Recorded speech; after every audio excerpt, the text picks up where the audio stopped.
Well, Jackie, we have an interesting topic here about the CBA, which is a collective bargaining agreement, and the NFL union. And we have something that came a report out of Pittsburgh.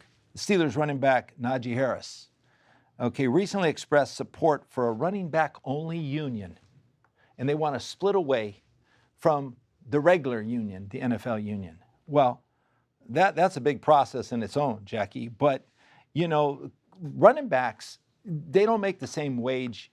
They don't have the same wage earnings as other players like receivers or quarterbacks in the league. Granted, maybe it's because part of the position they play. And this year, the franchise tag for a running back is $10.1 million. The franchise tag for a running back last year was $11.1 million. So it's going down. And the longevity of a running back is less in the league.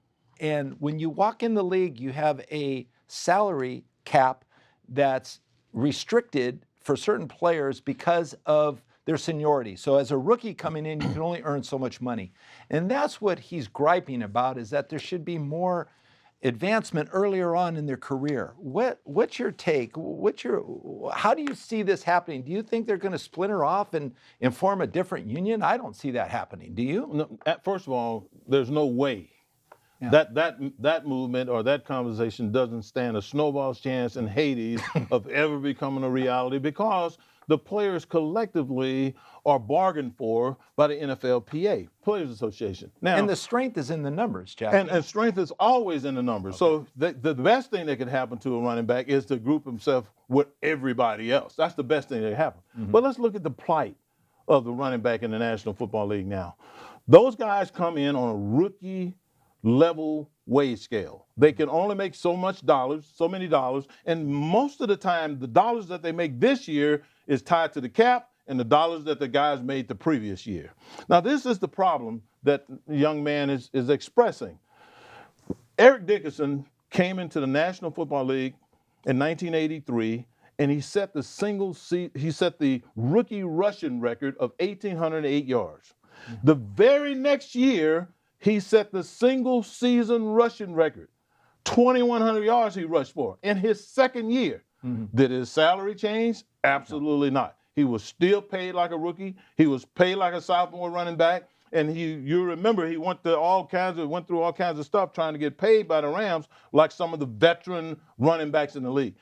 It's just the way that everything is set up. I don't think it's fair, because the reality of it all is, if you look at the great runners that you and I have watched over the last 40 years, the great runners that we've watched, Vince, they aren't great runners in year 10, 11, and 12. No, they're finished after 10 years, 9 years. They're finished after that. Yeah. Their greatness is expressed in their first, second, third year when they're young. And this is when they should be compensated for the performance that they're actually given. So I don't think that there's going to ever be a new, bargaining group for the running backs, or for any group of player, individual group of players. But I do think that some serious and hard consideration need to be given to the fact that because he's a running back and because his longevity is going to be shortened, but just the nature of his job. Think about that, Vince. You give him the running back, and 11 men are trying to take his head off. Yeah. 11 men. Now, I got to keep my guy off of him, and sometimes I don't do that. And that means the 10 of those guys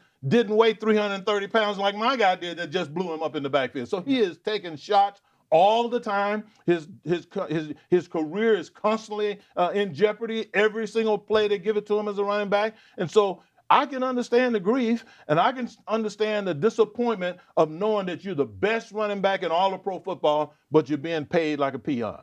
That is something that's unfair that needs to be addressed somehow down the road.